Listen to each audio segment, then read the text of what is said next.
بسم اللہ الرحمن الرحیم۔ السلام علیکم۔ الغازی سیریز کی ایک اور ایپیسوڈ کے ساتھ آپ کو آواز دوست میں خوش آمدید کہتے ہیں۔ ناظرین، یہ ڈرامہ ہمیں ہمارے ماضی کی یاد دلاتا ہے اور ہمیں بتاتا ہے کہ ہمارا ماضی کتنا تابناک تھا، لیکن اس کے باوجود ہمارے درمیان ہمیشہ کردوغلو، میر صادق، میر جعفر اور سعادتین کوپک جیسے کردار موجود رہے ہیں۔ اگر یہ کردار نہ ہوتے تو آج بھی ہم دنیا پر حکمرانی کر رہے ہوتے۔ ناظرین، آج ہم آپ کو بتانے جا رہے ہیں دوسرے سیزن کی چوتھی ایپیسوڈ کے بارے میں۔ جیسا کہ پچھلی ایپیسوڈ میں آپ نے دیکھا تھا کہ آئکس کی طبیعت بہت خراب تھی۔ ہر طرح کے علاج کی کوشش کی گئی لیکن وہ جام بر نہ ہو سکی۔ آئکس انتقال کر گئی۔ اس سین میں آپ دیکھ سکتے ہیں کہ کائی قبیلے کے تمام افراد آئکس کی میت پر آئے۔ ترگت اور دلی دامیر انتہائی غمزدہ ہیں۔ آئمہ خاتون ترگت کو اپنے گلے لگاتی اور غم بانٹنے کی کوشش کرتی ہے۔ ہر ایک رو رہا ہے اور ہر ایک غم سے نڈھال ہے۔ کوکچی دلی دامیر سے کہتی ہے چونکہ وہ یتیم جوان ہوئی ہے اور آج سے وہ دلی دامیر کی بیٹی ہے۔ ناظرین، دوسری طرف گندوگدو، تیمور اور ان کے ساتھی اس جگہ پہنچتے ہیں جہاں سے انہیں دھواں نظر آیا تھا اور ان کا گمان ہوتا ہے کہ ارطغرل کو یہیں لایا گیا تھا، مگر جیسے ہی وہ پہنچتے ہیں اندر کوئی بھی موجود نہیں ہوتا اور جلی ہوئی لاشیں ہر طرف بکھری پڑی ہوتی ہیں۔ وہ سرائے کا کونا کونا چھان مارتے ہیں لیکن انہیں ارطغرل کا کوئی سراغ نہیں ملتا۔ اچانک سے گندوگدو کی نظر جلتی ہوئی لاشوں میں پڑی ایک انگوٹھی پر پڑتی ہے۔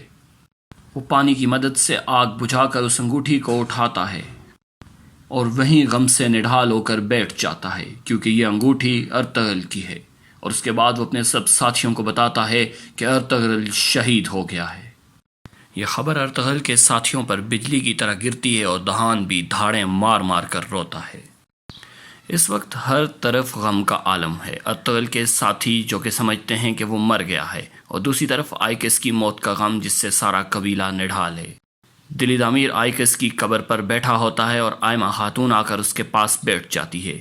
وہ اسے بتاتا ہے کہ وہ سیکھ چکا ہے کہ اپنی اولاد کو کیسے دفنائے۔ اس نے پہلے اپنے بیٹوں کو دفنایا اور آج اپنی اکلوتی بیٹی جو اس کی کل کائنات تھی اسے دفنا رہا ہے۔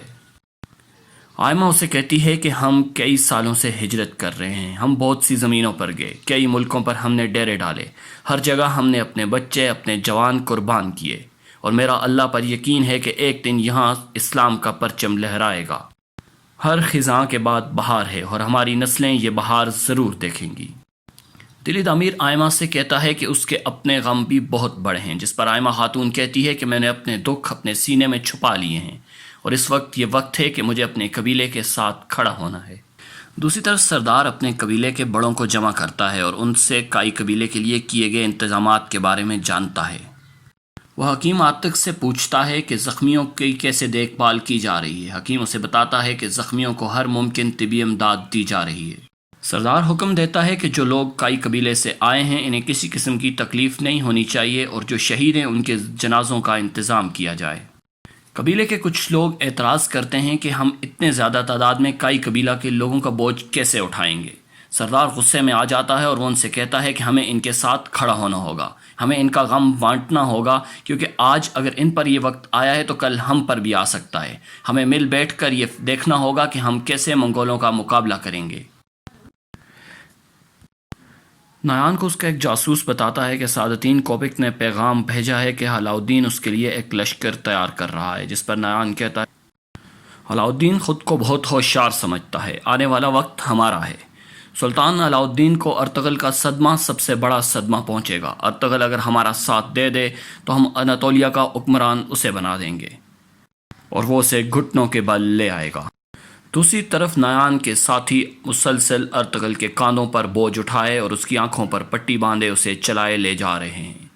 ان کے ساتھ سرائے کے مالک کی بیٹی بھی ہے۔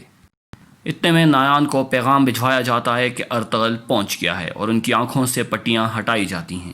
ایک سپاہی لڑکی کو لات مار کر کہتا ہے کہ اسے نایان کے لیے تیار کرو۔ اس سین میں آپ دیکھ سکتے ہیں کہ قبیلے کے تمام افراد آئمہ اور حلیمہ کے پاس آتے ہیں اور ان سے تعزیت کرتے ہیں۔ سردار بھی اپنی بہن کے پاس آتا ہے اور اس سے تعزیت کرتا ہے۔ وہ حلیمہ کے سر پر بھی ہاتھ رکھتا ہے اور اس سے اس کا دکھ بانٹنے کی کوشش کرتا ہے۔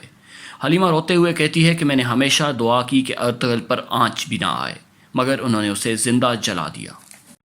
حلیمہ کہتی ہے کہ ہم میں سے کوئی بھی اس وقت تک چین سے نہیں بیٹھے گا جب تک ہم ارطغرل کا بدلہ نہ لیں۔ سردار کہتا ہے کہ ارطغرل صرف میری بہن کا بیٹا نہیں تھا، وہ میرا بیٹا تھا بلکہ پورے عالم اسلام کا بیٹا تھا۔ اس بوجھ کے ساتھ زندگی نہیں جی سکتا کہ میں نے ارطغرل کا بدلہ نہیں لیا، اس لیے ارطغرل کا بدلہ ہم ضرور لیں گے۔ ناظرین، اس سین میں آپ دیکھ سکتے ہیں کہ باچھو ناچ رہا ہے۔ ارطغرل درخت کے ساتھ بندھا ہے، نایان کے لیے کھانا لایا جاتا ہے اور اس کے ساتھ ایک لڑکی ہے۔ کمانڈر ارطغرل کو درخت کے ساتھ بندھے ہوئے کھولتا ہے اور اس کے کان سے کہتا ہے کہ کھانا کھاتے ہوئے اگر تم نے کوئی گڑبڑ کی تو یہ لڑکی بھی اپنی جان سے جائے گی اور تم بھی۔ ارطغرل کو نایان کے سامنے پیش کیا جاتا ہے اور اس کے ساتھ کچھ لوگ اور بھی ہیں۔ نایان ارطغرل سے کہتا ہے کہ میرے کلہے میں تمہیں خوش آمدید۔ وہ اسے کھانا کھانے کا کہتا ہے۔ ارطغرل جو کافی دن سے بھوکا تھا وہ فوراً کھانا کھانا شروع کر دیتا ہے۔ نایان ارطغرل سے کہتا ہے کہ تم سے ملنے کا بہت شوق تھا، تم وہ شخص ہو جس کی ہر طرف دھوم ہے، تم وہ شخص ہو جس نے قلعہ فتح کیا، امیر العزیز کے ساتھ تمہارے تعلقات ہیں، سلطان علاء الدین تمہارا دوست ہے اور سلجوق تمہارے رشتہ دار، اس لیے تم ہمارے لیے بہت اہم ہو۔ ارطغرل نایان سے کہتا ہے کہ تم وہ شخص ہو جو معصوم لوگوں کو قتل کرتا ہے اور عورتوں کے ساتھ زیادتی کرتا ہے۔ نایان اسے کہتا ہے کہ ہم جنگل کی آگ کی طرح ہیں، اگر ایک درخت کو آگ لگ جائے تو سارا جنگل جل جاتا ہے۔ ہم دنیا کی سب سے بڑی سلطنت بنانے جا رہے ہیں۔ چنگیز خان آدھی دنیا فتح کر گیا اور باقی ہمارا کام ہے۔ ارطغرل اسے کہتا ہے کہ تمہاری سلطنت اس درخت کی مانند ہے جو پھل نہیں دیتا، تمہاری یہ سلطنت ختم ہو جائے گی اور پھر زمین کے چھوٹے چھوٹے ٹکڑوں کے لیے لوگ ایسے لڑیں گے جیسے کتے گوشت پر جھپٹتے ہیں، اور لوگ صرف تمہارے مظالم یاد رکھیں گے۔ نایان اس سے کہتا ہے کہ امید ہے تمہاری ماں، تمہارا بھائی گندوگدو اور تمہاری جنگجو بیوی جو کہ بھاگ کر کرتک کے قبیلے چلی گئی ہے، حلیمہ سلطان، وہ ہمارے مظالم سے محفوظ رہے گی۔ مگر اگر تم نے ہمارے ساتھ اسی طرح دشمنی رکھی تو تمہاری بیوی حلیمہ سلطان اور تمہارا پورا خاندان صرف کچھ دن مزید جیے گا۔ دوسری طرف گندوگدو ارطغرل کی تلوار حلیمہ کو پیش کرتا ہے اور اسے کہتا ہے کہ حلیمہ، یہ تلوار تمہارے بچے کے لیے ہے اور امید ہے جب وہ بڑا ہوگا تو اپنے باپ جیسا ہی بہادر ہوگا۔ فضا اس وقت نہایت سوگوار ہے۔ حلیمہ کو وہ دن یاد آ گیا جب ارطغرل نے اسے صلیبیوں سے بچایا تھا، اور حلیمہ بے ہوش ہو کر گر پڑتی ہے اور تلوار بھی اس کے ہاتھ سے گر جاتی ہے۔ دلی ضمیر گری ہوئی تلوار کو اٹھاتا ہے اور وہ وقت یاد کرتا ہے جب اس نے ارطغرل کو وہ تلوار دی تھی۔ ادھر ارطغرل نایان سے کہتا ہے کہ تم نے مجھے کیوں نہیں مارا جبکہ تمہارے پاس مجھے مارنے کا موقع بھی تھا، تم مطلب کی بات کی طرف آؤ۔ نایان اسے کہتا ہے کہ ہم تم جیسے جنگجو کو کبھی نہیں مار سکتے، ہمارے لیے تمہارے مرنے سے تمہارا زندہ رہنا ضروری ہے۔ ارطغرل اسے کہتا ہے کہ میں اگر زندہ رہا تو میں تمہارے لیے موت کا فرشتہ بنوں گا۔ وہ اسے کہتا ہے میں چاہتا ہوں تم اور تمہارا خاندان جیے، تم ہمارا ساتھ دو، ہمارے ساتھ چلو، ہمارے ساتھ جیتو اور ہمارے ساتھ رہو۔ ارطغرل اسے کہتا ہے کہ وہ ایسی زندگی پر موت کو ترجیح دے گا۔ وہ کہتا ہے ہم جانتے ہیں کہ تم کتنے بہادر ہو اور ہم چاہتے ہیں کہ تم زندہ رہو۔ نایان اسے بتاتا ہے کہ اس کا بھائی سنگرتکین ان کی فوج کا حصہ ہے۔ ارطغرل یہ بات ماننے سے انکار کر دیتا ہے اور نایان اسے وقت دیتا ہے کہ وہ سوچے اور پھر جواب دے۔ ناظرین، یہ تو تھا ہماری آج کی ایپیسوڈ کا ریویو۔ امید ہے آپ کو پسند آیا ہوگا۔